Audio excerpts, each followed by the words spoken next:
26শে September এক পবিত্র দিন, মহান দিন বলা যেতে পারে।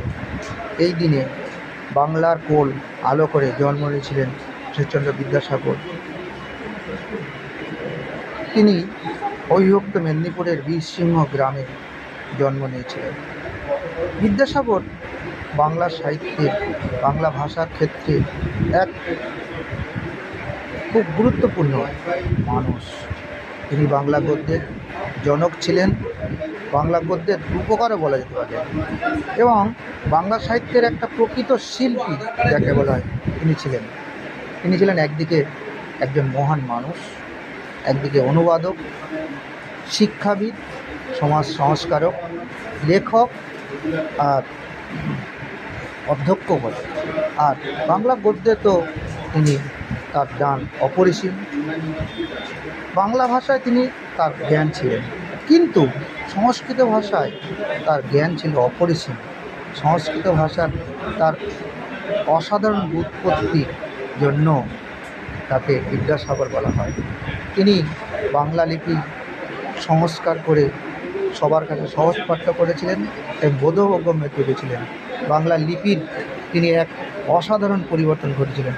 আমরা বিদ্যাসাগরের বর্ণপরিচয় প্রথম ভাগ, দ্বিতীয় ভাগ করে বড় হয়েছি।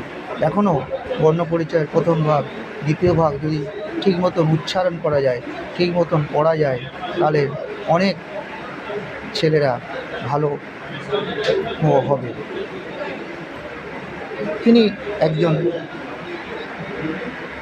লেখক, শিশুপাঠ্য লেখক, বর্ণপরিচয় সহ একাধিক বই তিনি লিখেছিলেন। এই বইগুলো খুবই মূল্যবান এবং বইগুলো সাহিত্যকে আলো করে রেখে দিয়েছে।